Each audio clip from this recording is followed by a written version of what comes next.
setiap bulan kita punya tema, saudara.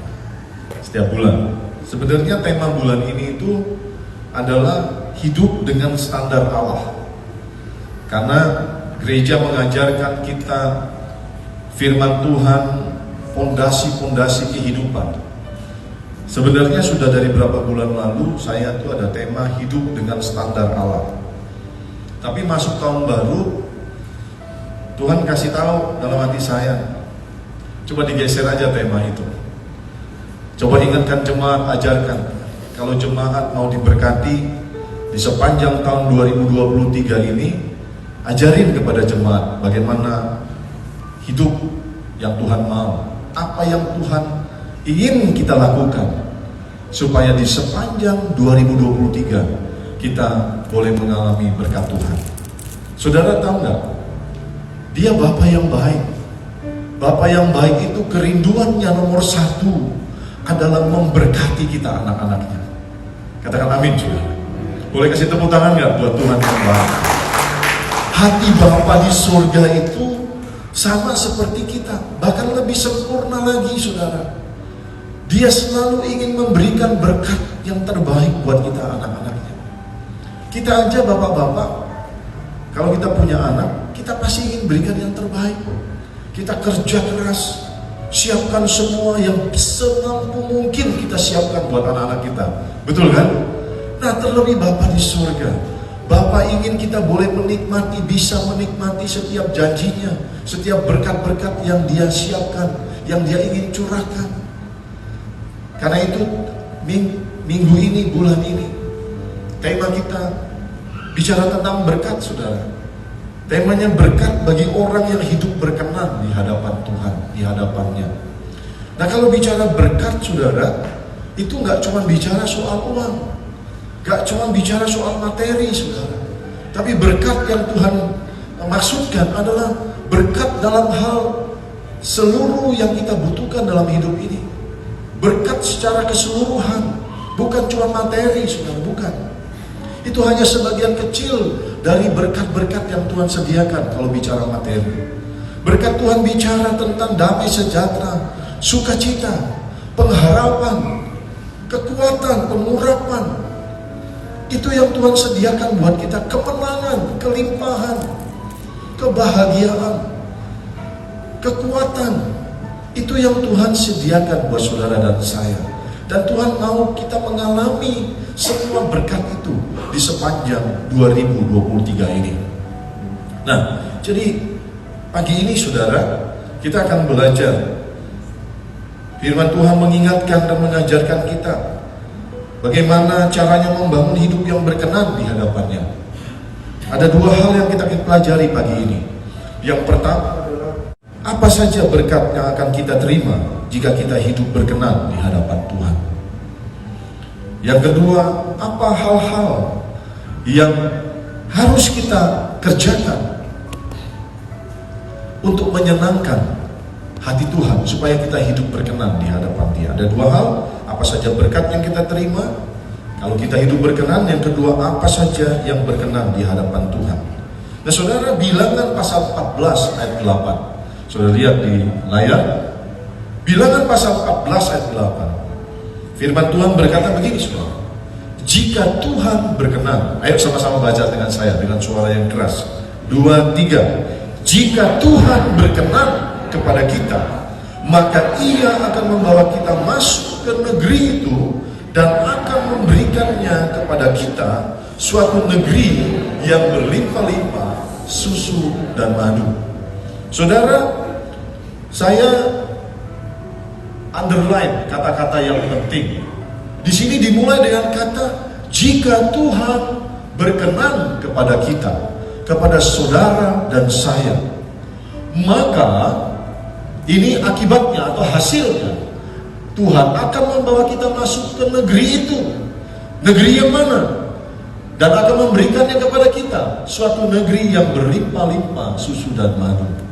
Nah, dimulai dari kata berkenan sesuai dengan tema kita hari ini. Berkat Tuhan bagi orang yang hidupnya berkenan di hadapannya. Saudara, kata berkenan itu artinya, saudara, senang. Saya kasih contoh. saya ini berkenan kepada Pak Abed. Artinya saya ini senang dengan Pak Abed. Saya ini berkenan dengan Pak Sanggam. Artinya saya ini setuju, sependapat dengan Pak Sanggam. Perkataannya, tindakannya, cara melayaninya.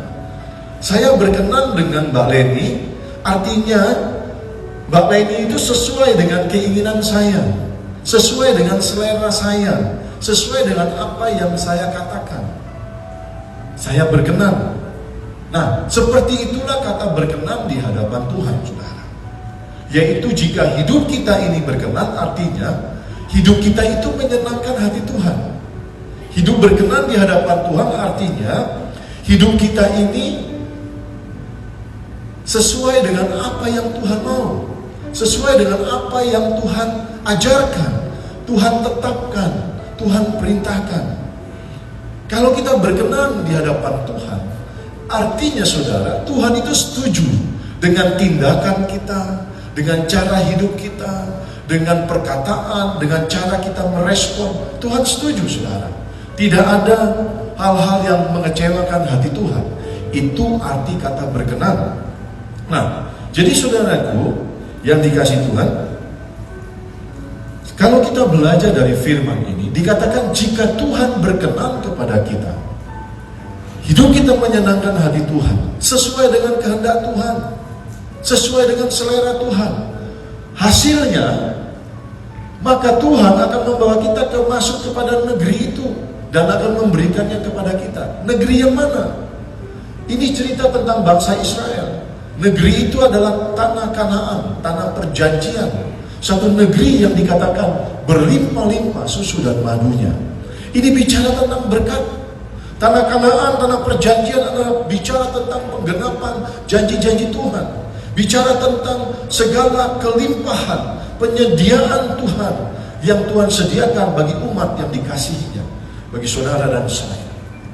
Jika Tuhan berkenan kepada saudara dan saya, jika hidup kita menyenangkan hati Tuhan, jika hidup kita sesuai dengan kehendak Tuhan, maka Tuhan akan membawa saudara dan saya masuk kepada kehidupan yang berlimpah susu dan madu, masuk kepada kehidupan yang berlimpah dengan segala kebaikan Tuhan, penuh sukacita, penuh damai, penuh kemenangan, penuh kebahagiaan.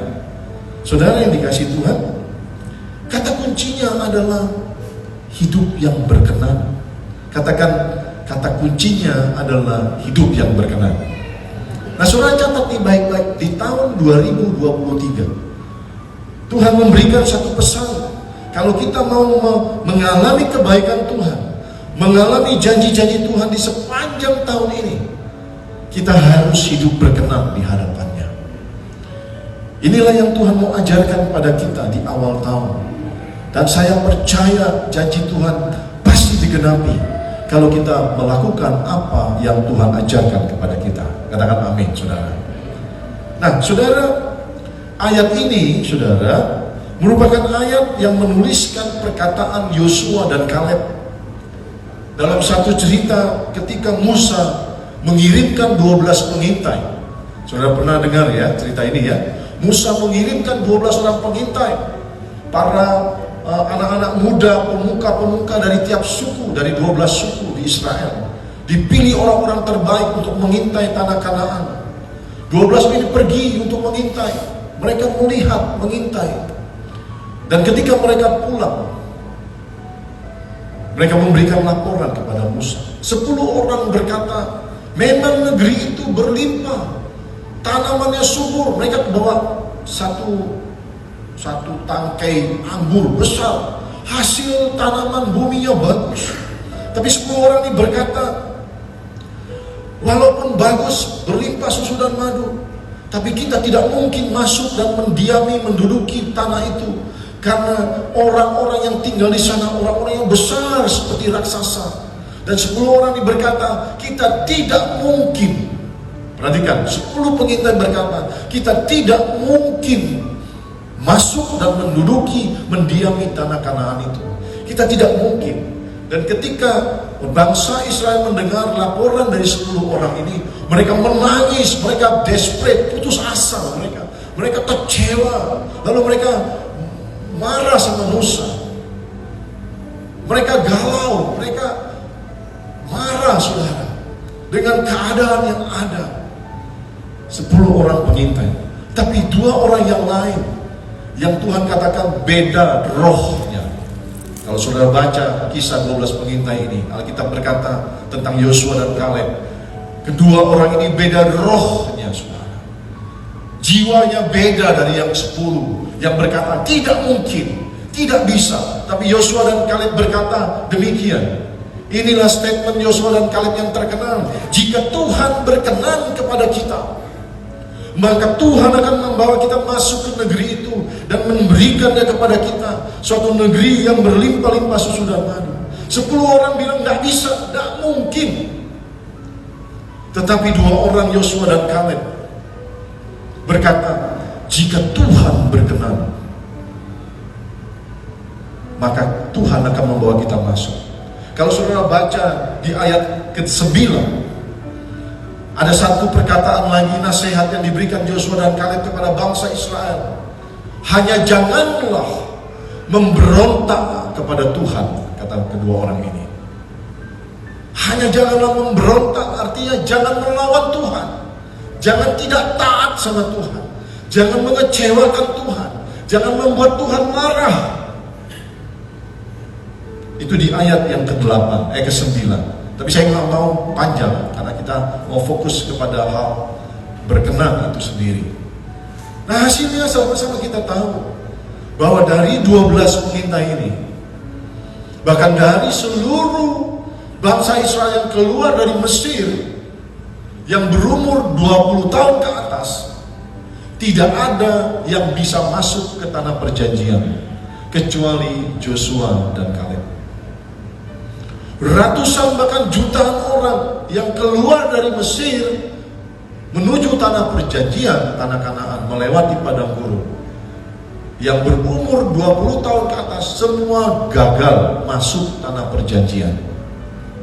Hanya Joshua dan Kaleb yang bisa masuk. Kenapa? Karena Tuhan berkenan dengan mereka. Tuhan berkenan bagaimana mereka percayakan janji Tuhan. Tuhan berkenan kepada mereka bagaimana mereka mengucapkan janji Tuhan. Bagaimana mereka melihat situasi dan tidak tergoyahkan iman mereka. Bagaimana mereka mengerti dan mengenal kehendak Tuhan. Dan pegang janji Tuhan itu. Sekalipun keadaan sepertinya tidak mungkin, mereka tetap pegang janji Tuhan. Inilah hal yang berkenan di hadapan Tuhan. Dan hari ini firman Tuhan sedang mengajarkan saudara untuk juga memiliki roh seperti Joshua dan Kaleb yang Tuhan katakan rohnya itu berbeda dari yang lainnya. Rohnya itu betul-betul menyenangkan hati Tuhan. Roh yang betul-betul berbeda, kata Tuhan. Nah saudara yang dikasihi Tuhan, ayat ini juga diberikan bagi kita semua, saudara dan saya, memasuki tahun 2023 ini. Jika Tuhan berkenan atas saudara dan saya, jika Tuhan berkenan atas kita semua, Tuhan senang dengan kita, hidup kita sesuai dengan keinginannya, maka Tuhan akan membawa kita masuk kepada penggenapan janji-janji Tuhan. Nah, saudara, memasuki tahun yang baru, saya percaya kita semua bertanya-tanya dalam hati, gimana hidup saya ke depan? Ya, gimana hidup saya di 2023? Bagaimana keadaan saya nanti tahun 2023?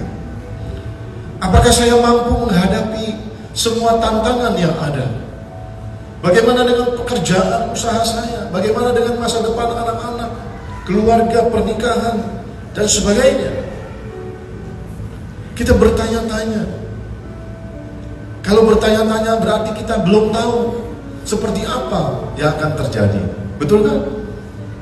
Tapi hari ini saya mau kasih tahu satu hal yang pasti buat saudara, sehingga saudara tidak menjadi orang-orang yang bimbang ragu ketika saudara masuk dan menjalani 2023.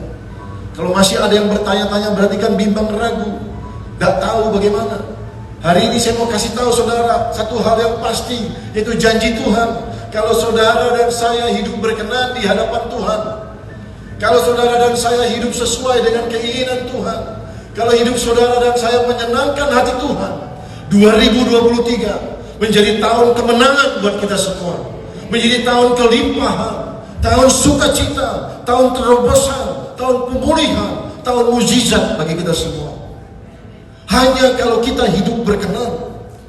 Saudara pegang janji ini sehingga masuk dan menjalani 2023. Saudara tidak bimbang dan ragu. Saudara nggak khawatir tahun ini seperti apa. Karena kalau saudara hidupnya berkenan, Tuhan janji Tuhan akan bawa kita masuk kepada kehidupan yang berlimpah susu dan madunya. Bicara penggenapan janji-janji Tuhan. Kita semua tentu berharap kita mengalami hidup yang berkelimpahan, mengalami terobosan, pemulihan. Kita tentu berharap 2023 sekalipun banyak tantangan, kita mampu menghadapi dan menyelesaikannya. Amin. Saudara yang dikasihi Tuhan, ingat baik-baik pesan Tuhan hari ini. Hiduplah berkenan di hadapan Tuhan, maka kau akan mengalami janji Tuhan, janji pertolongan, janji penyertaan, janji pembelaan, janji kelimpahan dari Tuhan. Sekali lagi saya mau bilang ke saudara, kata kuncinya hidup berkenan di hadapan Tuhan. Itu kata kuncinya. Hidup berkenan di hadapan Tuhan. Hidup yang menyenangkan hati Tuhan. Hidup yang sesuai keinginan Tuhan. Bersepakat melakukan apa yang Tuhan mau, apa yang Tuhan ajarkan. Maka 2023 seperti saya katakan tadi menjadi tahun berkat, tahun kemenangan, tahun yang penuh sukacita, tahun yang penuh dengan kebaikan dan kelimpahan dari Tuhan. Katakan amin, saudara. Saudara yang dikasihi Tuhan, Mazmur 37 ayat 23 sampai 24. Pamit ada pegang mic nggak? Oke. Siap-siap. Nah, ini ayat terkenal, saudara, dijadikan lagu, dan saya senang sekali nyanyi lagu ini, saudara. Firman Tuhan ini merupakan janji Tuhan. Di dalam Mazmur dituliskan Tuhan menetapkan langkah-langkah orang yang hidupnya berkenan kepadanya, orang yang hidupnya berkenan di hadapan Tuhan. Apabila ia jatuh, tidaklah sampai tergeletak, sebab Tuhan menopang tangannya. Saudara, kita tidak perlu khawatir sekalipun tahun 2023. Banyak orang yang meramalkan 2023 di tahun resesi, saudara. Presiden Jokowi berkata, hati-hati dengan tahun 2023. Akan ada banyak krisis, banyak ramalan-ramalan yang kurang enak didengar di tahun 2023. Krisis, banyak hal yang membuat kita khawatir. Tapi saya mau katakan begini, ini janji Tuhan. Apapun yang orang katakan tentang 2023 yang tidak baik, silakan saja. Tapi kita pegang janji Tuhan.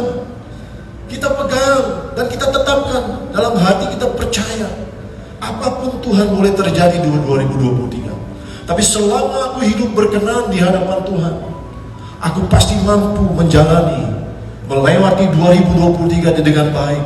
Sekalipun banyak krisis, banyak persoalan, aku pasti mampu menghadapi, menyelesaikannya bersama Tuhan. Sebab Tuhan janji kalau aku hidup berkenan di hadapannya, maka Tuhan menopang. Kalaupun aku jatuh tergeletak, tidak sampai terkapar, tangan Tuhan akan mengangkatku kembali. Tuhan akan mengurapi, Tuhan akan membela, Tuhan akan menolong, memberikan aku kemenangan demi kemenangan. Ini janji Tuhan, saudara. Amin. Kuncinya berkenan. Saudara, berkenan. Jadi kita tidak perlu khawatir. Tuhan sudah kasih firman, kasih janji. Tuhan sudah ajarkan di awal tahun.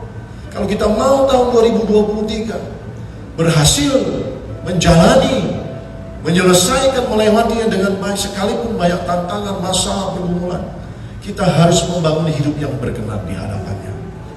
Kalau kita hidup berkenan, Tuhan janji, saudara, kita tidak sampai tergeletak, tidak sampai terkapar, sebab Tuhan menyertai dan menopang kita dengan tangan kanannya dan memberikan kita kemenangan demi kemenangan. Tepuk tangan buat Tuhan.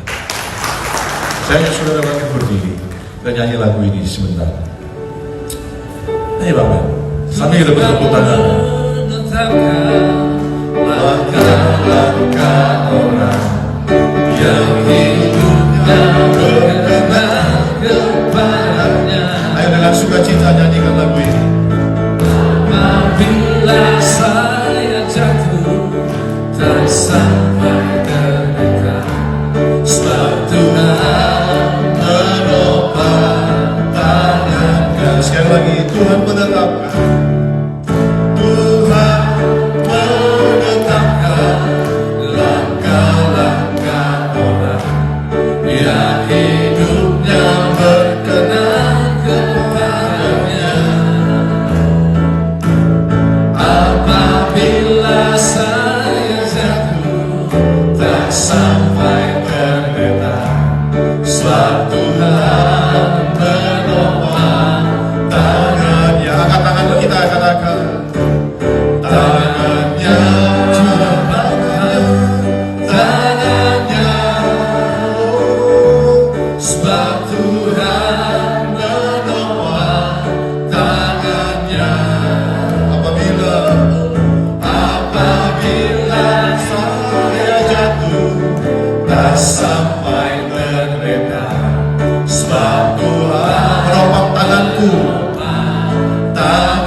Di Alkitab diceritakan tentang seorang yang hidupnya berkenan di hadapan Tuhan.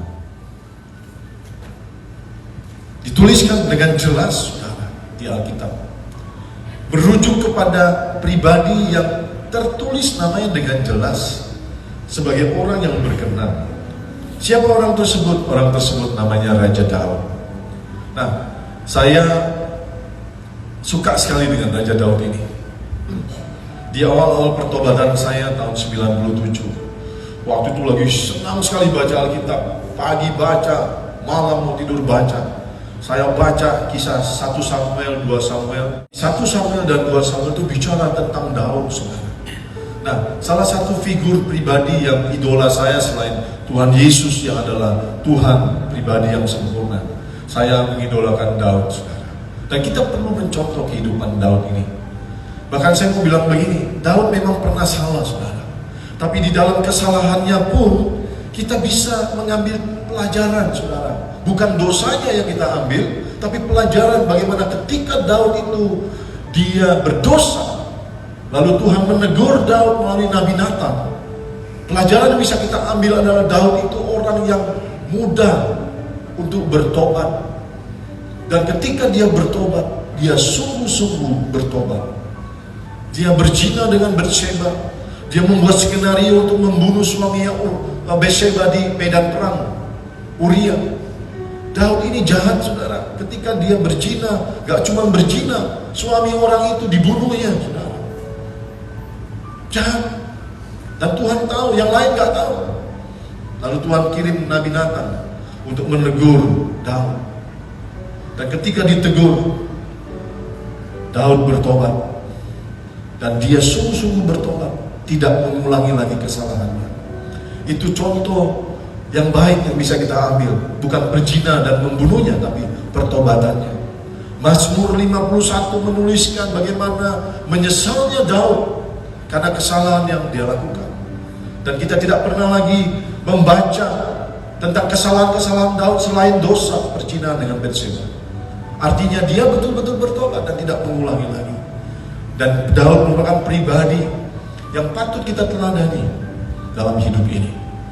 Nah saudara, Alkitab dalam Kisah Rasul pasal 13 ayat 22, seperti saudara bisa lihat, dituliskan seperti ini: setelah Saul disingkirkan, Allah mengangkat Daud menjadi raja mereka.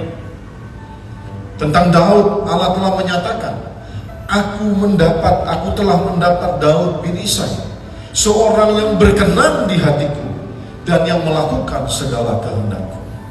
Allah sendiri yang berkata, Daud ini berkenan di hatiku.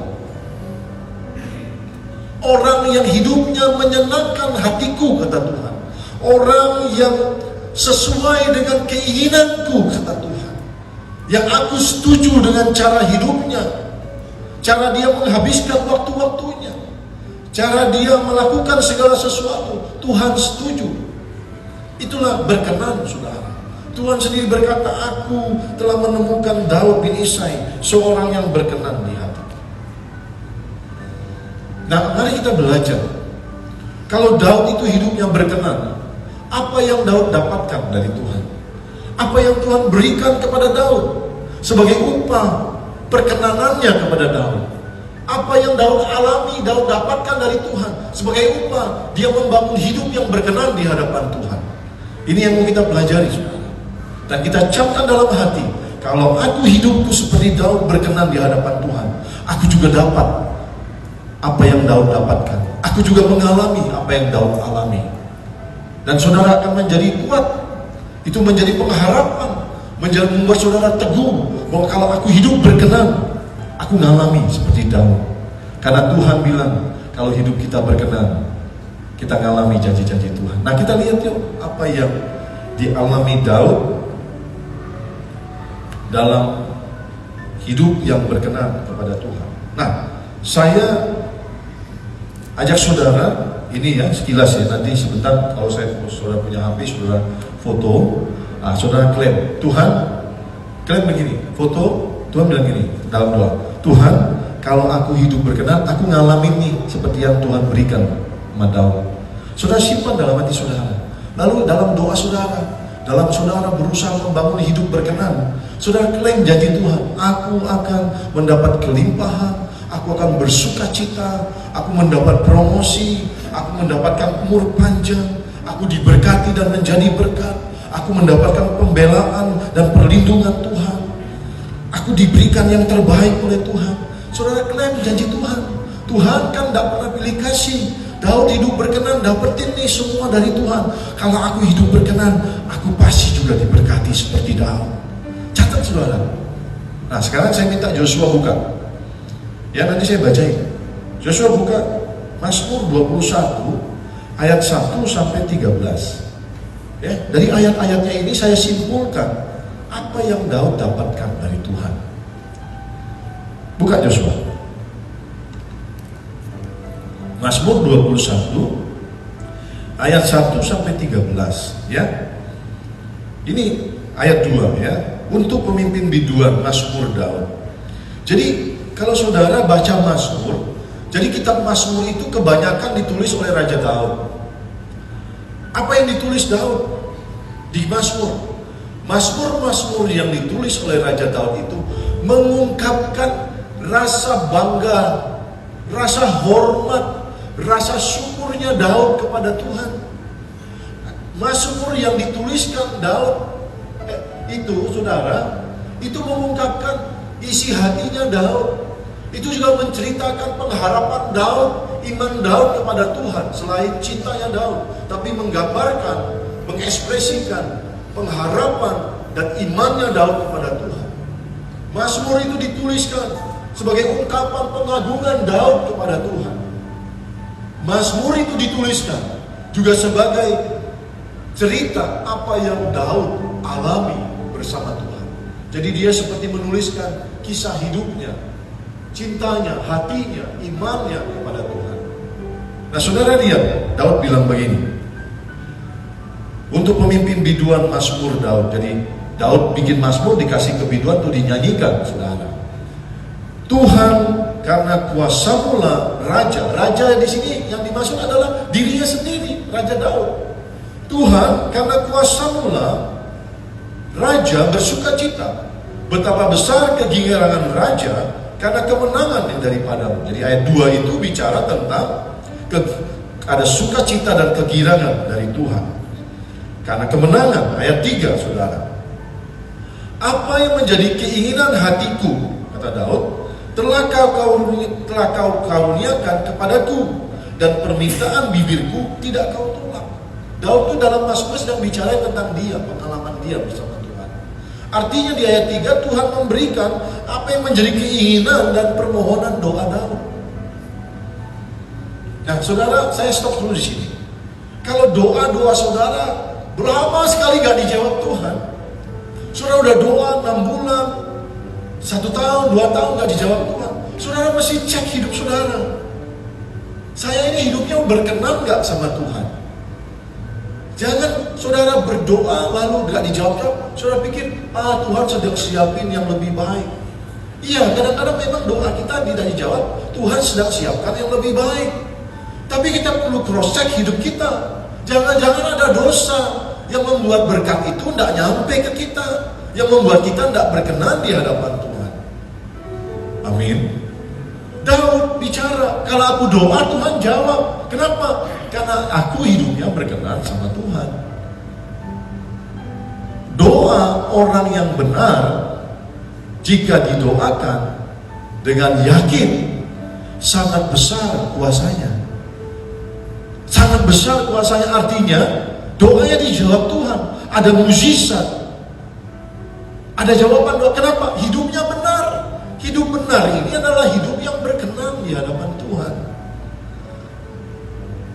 Nyambung ya? Nangkep ya? Nah, Daud bilang, Tuhan memberikan apa yang menjadi keinginan hatiku dan permohonanku dijawab oleh Tuhan. Ayat 4, saudara. Sebab engkau menyambut dia yang dimaksudnya adalah Daud sendiri. Sebab engkau menyambut aku dengan berkat melimpah, dan engkau menaruh mahkota dari emas tua di kepalaku. Ini bicara tentang berkat dan promosi dari Tuhan. Tuhan angkat dia dari seorang gembala menjadi raja, dan Tuhan berikan mahkota kepada Daud. Kenapa? Karena Daud berkenan di hadapan Tuhan. Ayat 5, hidup dimintanya daripadamu, engkau memberikannya kepadanya, maksudnya kepadaku, kata Daud, dan umur panjang untuk seterusnya dan selama-lamanya. Ayat 5, diberikan umur panjang oleh Tuhan.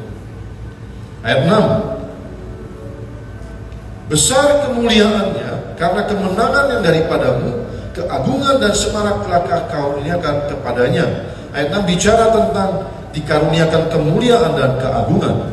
Lanjut Yosua ayat 7 sampai 13. Ya, engkau membuat dia menjadi berkat untuk seterusnya. Engkau memenuhi dia dengan sukacita di hadapanmu. Itu bicara berkat dan dipenuhi dengan sukacita. Ayat 8, sebab raja percaya kepada Tuhan, dan karena kasih setia yang maha tinggi, ia tidak goyang. Tuhan kasih kekuatan. Kenapa? Karena Daud itu percaya sama Tuhan. Tuhan berkenan kepada orang-orang yang percaya, yang mempercayakan hidupnya kepada Tuhan. Orang-orang yang tidak bimbang ragu dengan Tuhan. Untuk orang-orang yang percaya, yang berkenan, Tuhan berikan kekuatan. Sehingga raja bilang, aku tidak goyah karena Tuhan memberi kekuatan kepadaku. Ayat 9 sampai 13, ada pembelaan dan perlindungan Tuhan. Tanganmu akan menjangkau semua musuhmu, tangan kananmu akan menjangkau orang-orang yang membenci engkau. Engkau akan membuat mereka seperti perapian yang menyala-nyala pada waktu engkau menampakkan diri, ya Tuhan. Murka Tuhan akan menelan mereka, dan api akan memakan mereka. Keturunan mereka akan kau binasakan dari muka bumi, dan anak cucu mereka dari antara anak-anak manusia. Apabila mereka hendak mendatangkan malapetaka atasmu, merancangkan tipu muslihat, mereka tidak berdaya. Engkau akan membuat mereka melarikan diri, dengan tali busurmu engkau membidik muka mereka. Ini bicara perlindungan dan pembelaan dari Tuhan. Nah, kalau kita baca dari ayat 1 sampai 13, bukankah semua ini yang kita inginkan dalam hidup kita? Amin. Ada sukacita, ada pembelaan, ada perlindungan, ada promosi, ada berkat, ada kegirangan, ada kelimpahan. Daud dapetin semuanya. Karena di Mazmur 21 ini dia sedang ceritakan apa yang dia alami dalam perjalanan hidupnya bersama Tuhan. Apa yang dia dapatkan ketika dia hidup berkenan di hadapan Tuhan. Dan hari ini saya mau bilang sama saudara, kalau saudara mau mengalami seperti yang Daud alami, ayo bangun hidupmu berkenan. Berusaha dengan sekuat tenaga, segenap hati dan pikiran. Daud adalah orang yang betul-betul mengasihi Tuhan. Saya akan ajak saudara lihat nanti. Seperti yang Tuhan bilang, kasihilah Tuhan Allahmu dengan segenap hatimu, jiwamu, kekuatanmu, akal budimu. Daud betul-betul mempraktekkan firman Tuhan ini, sehingga hidupnya berkenan. Nanti saya ajak saudara untuk lihat. Sehingga dia mengalami segala yang Tuhan janjikan. Hidup penuh dengan kebaikan Tuhan. Ayo kita bangun hidup kita seperti Daud. Amin. Nah, itu yang Daud alami dalam hidupnya. Saya akan ajak saudara kembali Joshua ke PowerPoint. Saya mau ajak saudara lihat, kalau sepanjang umur hidup Daud penuh dengan berkat Tuhan. Saya mau ajak saudara lihat bagaimana akhir hidupnya Daud. Daud salah satu orang yang paling sukses di dunia ini. Daud salah satu orang yang paling sukses di dunia ini. Saudara lihat Alkitab menuliskan tentang akhir hidup Daud. Saya sering sampaikan ini saudara. Saya selalu juga berdoa, Tuhan, aku mau mengakhiri hidupku seperti Daud. Finishing well. Dan tercatat bagaimana akhir hidup Daud.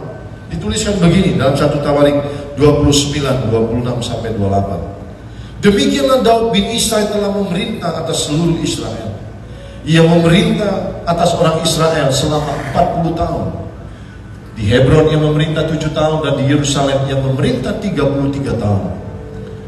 Kemudian matilah ia pada waktu telah putih rambutnya, lanjut umurnya, penuh kekayaan dan kemuliaan.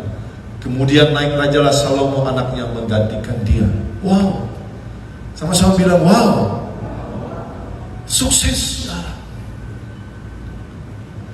Alkitab menuliskan tentang sejarah hidup Daud. Dia cukup lama memerintah, 40 tahun. Di Hebron 7 tahun. Di Yerusalem 33 tahun.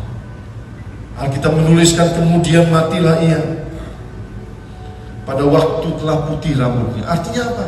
Tuhan kasih dia umur panjang. Betul? Telah putih rambutnya. Umurnya panjang saudara. Daud ini diberi umur panjang sama Tuhan. Benar gak tadi? Di ayat Mazmur 21 tadi, umur panjang diberikan, kekuatan. Saudara, Daud itu umurnya panjang. Waktu mati umurnya panjang, saudara. Putih rambutnya, lanjut umurnya, dijelaskan lagi. Penuh kekayaan, penuh kemuliaan. Nah ini kan jadi impian setiap kita. Dalam hidupnya mengalami kebaikan-kebaikan Tuhan. Waktu mati, umurnya panjang, penuh kekayaan, penuh kemuliaan. Ini kan menjadi kerinduan setiap saudara dan saya. Setiap manusia yang hidup di muka bumi pasti ingin seperti Daud. Betul gak? Banyak yang ngomong gini, aku gak mau lah mati ninggalin hutang Pak. Aku gak mau lah mati masuk neraka. Aku gak mau mati nyusahin anak istri. Aku gak mau mati ninggalin nama jelek. Ya kalau mau seperti Daud, bangun hidupmu berkenan sama Tuhan. Kau mengalami hidup seperti Daud dalam hidupmu dan mengakhiri hidupmu seperti Daud. Kuncinya apa? Hidup berkenan. Katakan hidup berkenan. Ya, hidup yang menyenangkan hati Tuhan. Hidup yang sesuai dengan keinginan Tuhan, sesuai dengan perintah, ketetapan dan aturan Tuhan. Sehingga Tuhan bersepakat setuju dengan engkau, Tuhan senang, Tuhan berkenan dengan engkau. Sehingga segala kebaikan Tuhan engkau alami. Janji-janji Tuhan bisa engkau dapatkan ketika engkau hidup berkenan. Itu sama seperti ini loh. Tuhan siapin gudang. Ada pintunya, ada kuncinya. Di dalam gudang inilah hidup yang berkelimpahan janji-janji Tuhan. Saudara mau masuk dan mengambil apa yang Tuhan janjikan, harus buka pintu kan? Kuncinya itu hidup yang berkenan, saudara. Kuncinya itu hidup yang berkenan. Daud, Alkitab sudah menuliskan, dan ini menjadi pesan kita di awal tahun ini. Apa yang Daud dapatkan, itu juga akan kita dapatkan kalau hidup kita berkenan. Nah sekarang dengan cepat mari kita belajar. Ada 4 hal, bahkan lebih lagi. Saya bisa tuliskan 10, 15 hal-hal yang berkenan di hadapan Tuhan yang dilakukan oleh Daud, yang harus kita contoh, yang harus kita lakukan juga dalam hidup ini, supaya saudara dan saya mendapat predikat berkenan di hadapan Tuhan. Yang pertama saudara, kalau kita mau berkenan kepada Tuhan, kita tuh harus percaya kepada Tuhan. Daud dalam Mazmurnya, itu saya bilang, Mazmur Daud itu mengungkapkan isi hatinya Daud, kerinduan, harapan, doanya, pengalamannya.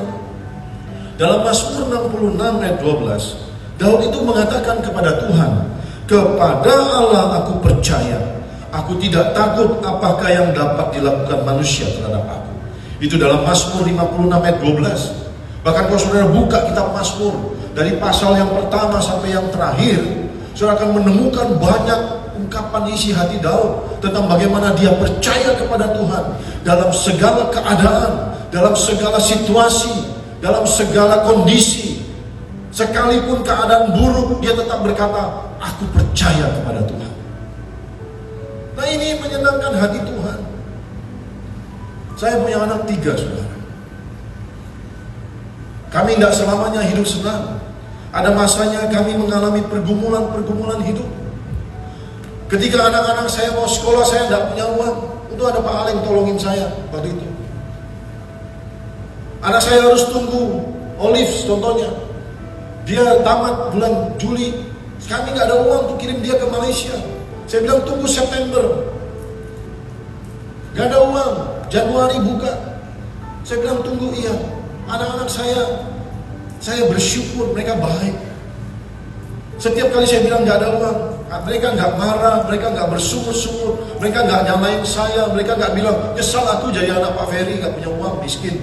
Enggak saudara, mereka bilang begini, nggak apa-apa papi, Tuhan pasti sediakan, pada waktunya pasti ada. Itu yang membuat saya tidak tahan untuk tidak menolong, untuk tidak menggenapi harapan dari anak saya, saudara. Itu yang menyenangkan hati saya, berkenan, saudara.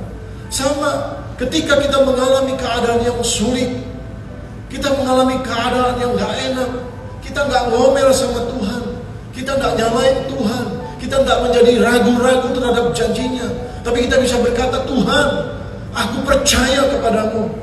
Sekalipun keadaan sepertinya gak baik, sekalipun gak mungkin, tapi aku tetap percaya kepada Tuhan. Engkau berjanji, engkau tidak pernah meninggalkan janjimu, engkau tidak pernah melupakan janjimu, engkau berjanji, engkau pasti menggenapi. Kalau saudara percaya sama Tuhan, itu menyenangkan hati Tuhan. Daud saudara, dia berkata, kepada Allah aku percaya, aku tidak takut apa yang dapat dilakukan manusia terhadap aku. Saudara pernah gak ngalami dikejar-kejar parang sama orang? Mungkin gak banyak saudara, saya pernah.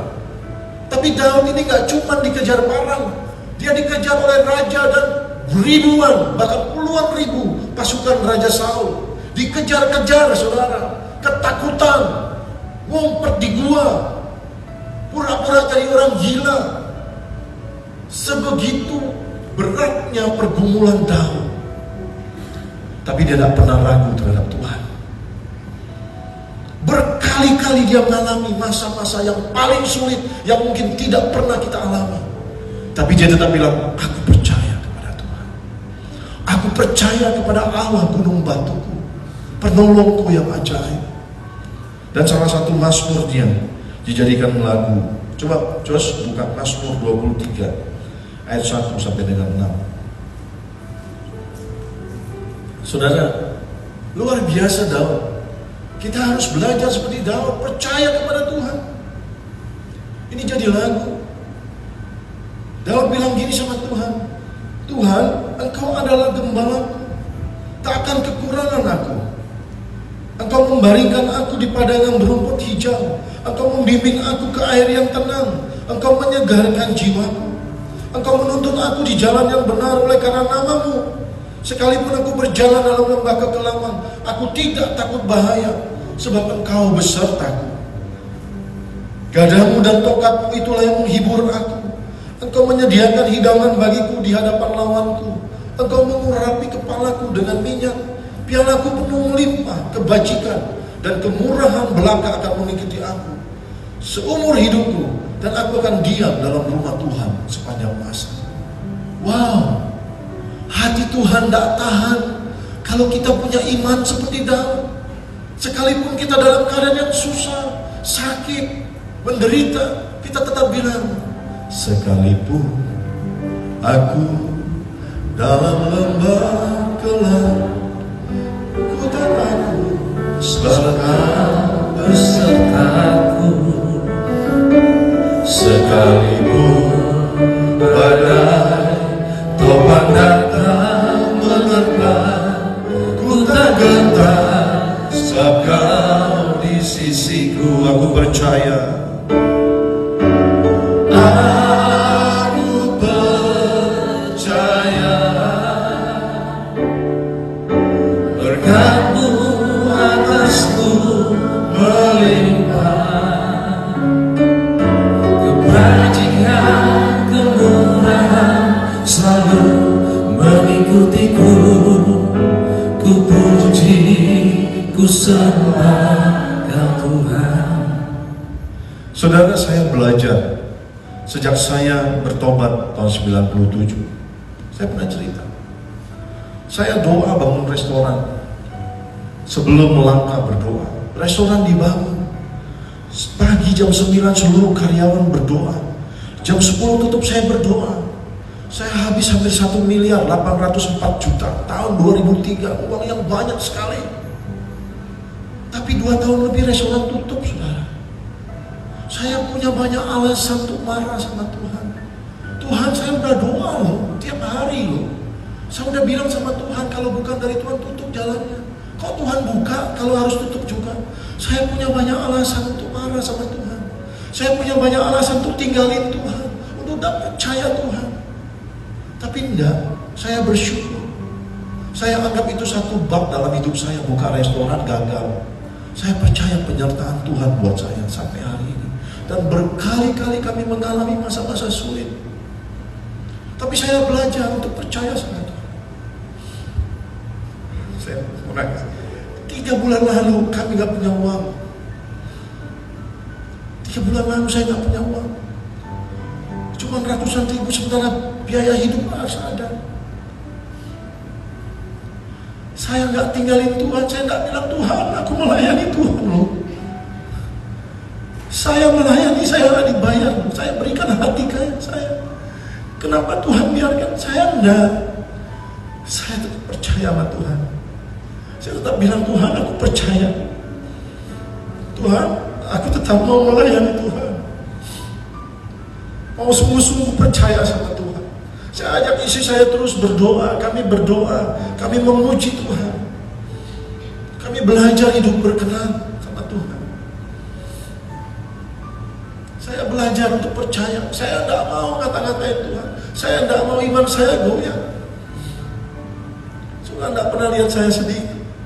Karena saya belajar untuk kuat di dalam Tuhan. Karena saya percaya Tuhan saya yang dulu pernah tolong saya, pasti tolong saya sekarang dan ke depan. Saya bangun hidup saya benar di hadapan Tuhan. Dan Tuhan adalah Tuhan yang baik, yang tidak pernah membiarkan orang-orang yang berkenan kepadanya jatuh tergeletak. Masa-masa susah lewat. Bahkan Tuhan berikan berkat untuk mengakhiri tahun dengan luar biasa. Saya doa sama Tuhan, Tuhan, lama kami gak kumpul sama anak-anak. Berikan berkat-Mu Tuhan. Kami mau kumpul di Kuala Lumpur sama Erik sama Nata. Kami mau berangkat, kami perlu uang sekian. Saya kasih jumlah yang besar. Kami mau enjoy. Setelah tahu Tuhan berikan lebih dari yang saya minta. Dan saya bersyukur, Tuhan, terima kasih ya, kalau Tuhan beri dan ajar kami untuk hidup berkenan sama Tuhan. Dan saya mau bilang sama saudara, kalau hidupmu berkenan lebih dari yang kau minta, Tuhan berikan bagi engkau. Amin. Percaya sama Tuhan. Ibrani pasal 11. Tetapi tanpa iman tidak mungkin orang berkenan kepada Allah. Sebab barang siapa berpaling kepada Allah, ia harus percaya bahwa Allah ada dan bahwa Allah memberi upah kepada orang yang bersungguh-sungguh mencari Dia. Orang yang bersungguh-sungguh cari Tuhan, itu berkenan di hadapan Tuhan. Itu yang Tuhan mau, kita sungguh-sungguh cari Dia. Dan ada upah yang Tuhan berikan.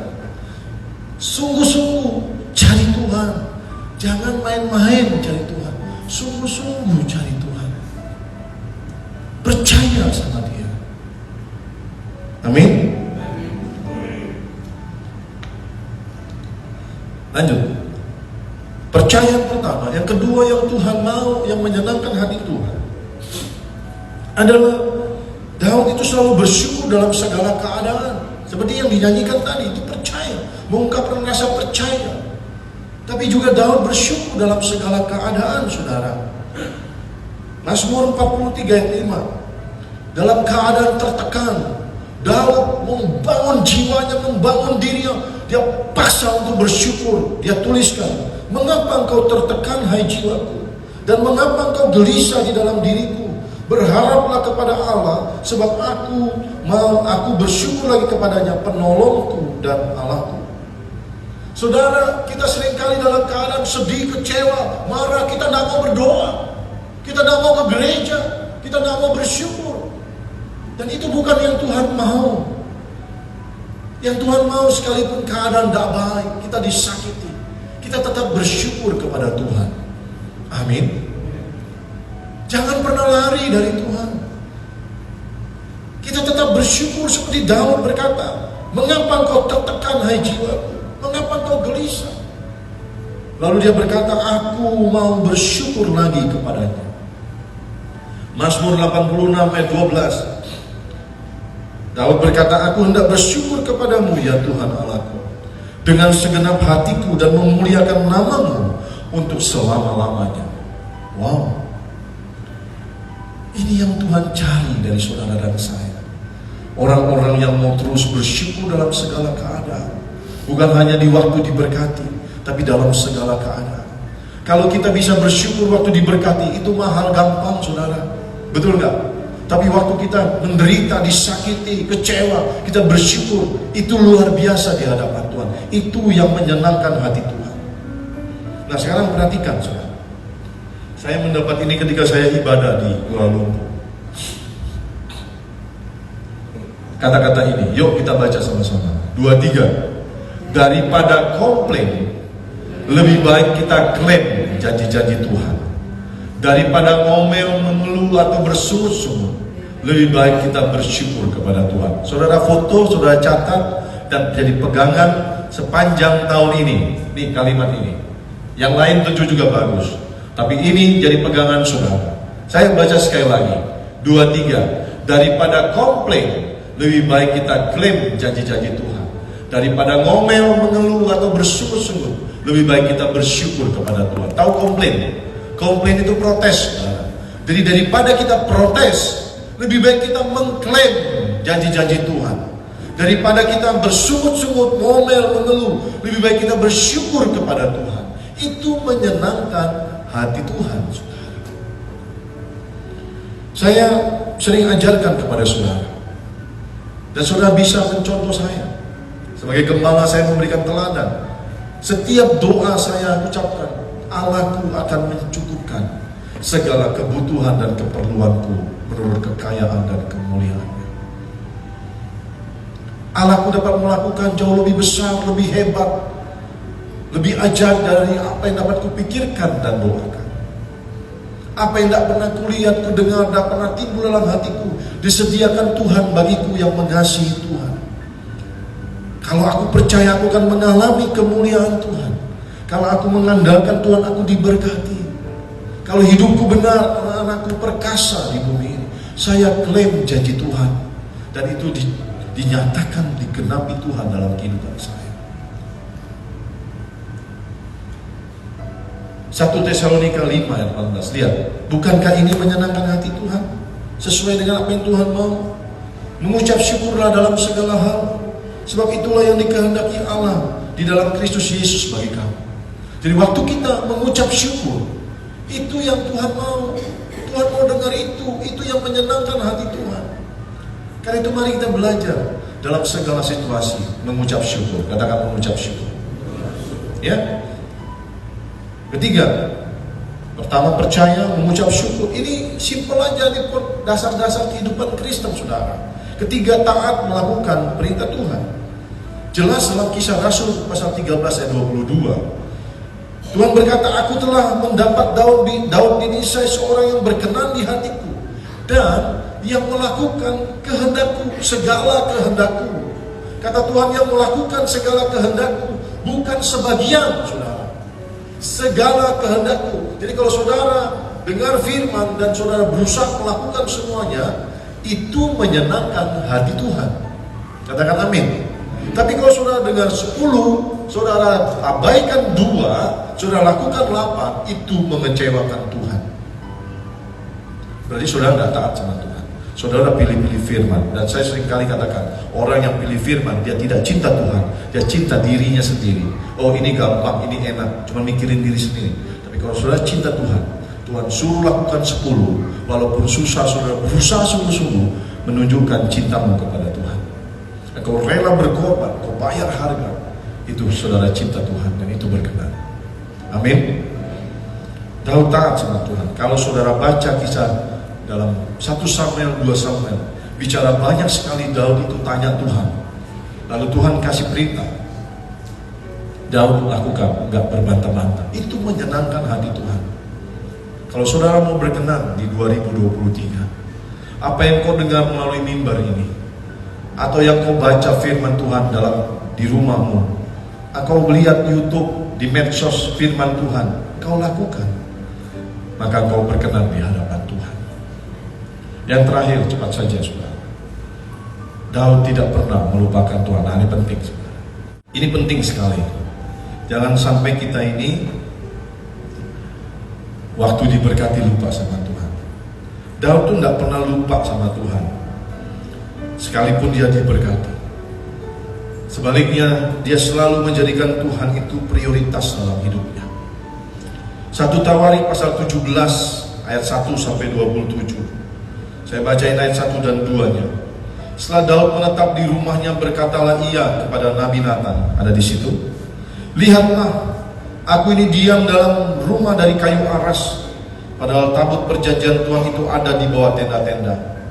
Lalu berkatalah Nabi Nathan kepada Daud, lakukan segala sesuatu yang dikandung hatimu, sebab Allah menyertai engkau. Daud menang banyak perang, dia udah jadi raja, dibuatkan istana, saudara. Tapi tabut Allah masih ada di bawah tenda-tenda. Satu kali Daud lagi duduk-duduk, dia ingat atau dia lihat bahwa dia ada di istana, tapi tabut Allah ada di tenda. Dia sadar siapa dia. Dia adalah seorang gembala yang diangkat, dibela, diberkati Tuhan jadi raja. Lalu dia berpikir, masa aku yang diberkati Tuhan tinggal di istana, Tuhan tabutnya di tenda. Lalu timbullah dalam hatinya ingin membuat satu istana baik Allah yang megah, supaya di situ ditaruh tabut Allah, lambang hadirat Tuhan. Dia tidak mau, dia tidak lupa kepada Tuhan yang memberkati dia. Tapi cerita selanjutnya berkata, Tuhan tidak setuju. Karena Daud banyak perang, tangannya berlumur darah. Tuhan bilang, bukan engkau yang membangun, tapi nanti anakmu Salomo yang membangun.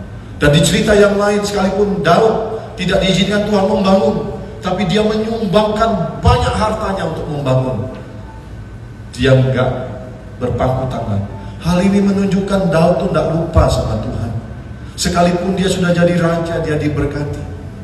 Nah, camkan baik-baik dalam hidupmu, saudara. Engkau dulu seperti apa? Engkau dulu nggak punya apa-apa. Engkau miskin, engkau nggak punya harapan. Engkau nggak punya masa depan. Tapi hari ini keadaanmu baik. Dan kalau keadaanmu baik hari ini, jangan lupa sama Tuhan yang memberkati engkau, supaya engkau berkenan di hadapan Tuhan. Jangan pernah lupa sama Tuhan yang memberkati hidupmu ada hari ini.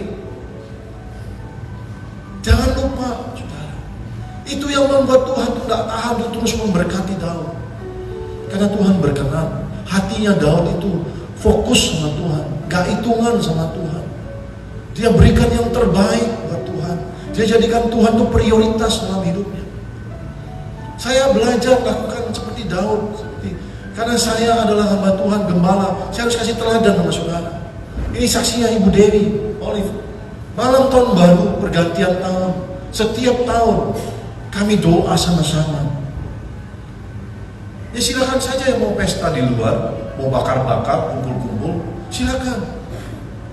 Saya tidak larang juga, saya juga tidak anti. Tapi saya biasanya di rumah kami doa di malam pergantian itu, mengucap syukur untuk tahun yang sudah berlalu, penyertaan, pertolongan Tuhan, dan berdoa untuk tahun yang akan datang. Kami di Kuala Lumpur berdoa seperti tahun-tahun sebelumnya. Dan di tahun baru tanggal 1 yang kebetulan kemarin hari Sabat, saya beribadah, datang menyembah Tuhan. Tuhan, terima kasih untuk tahun yang lewat. Tahun yang baru kami perlu Tuhan. Sertai kami Tuhan, kami berdoa. Saya lagi diberkati, lagi jalan-jalan sama istri sama anak-anak, lagi enjoy holiday. Tapi saya tidak lupa sama Tuhan, karena Tuhan yang membuat saya bisa jalan-jalan. Bagaimana dengan saudara? Firman Tuhan hari ini ngajarin, jangan lupa sama Tuhan. Amin. Jangan lupa. Jangan pernah lupa waktu kita diberkati. Utamakan Tuhan. Jalan-jalan silakan, pesta-pesta silakan, tapi Tuhan prioritas hidupmu. Amin.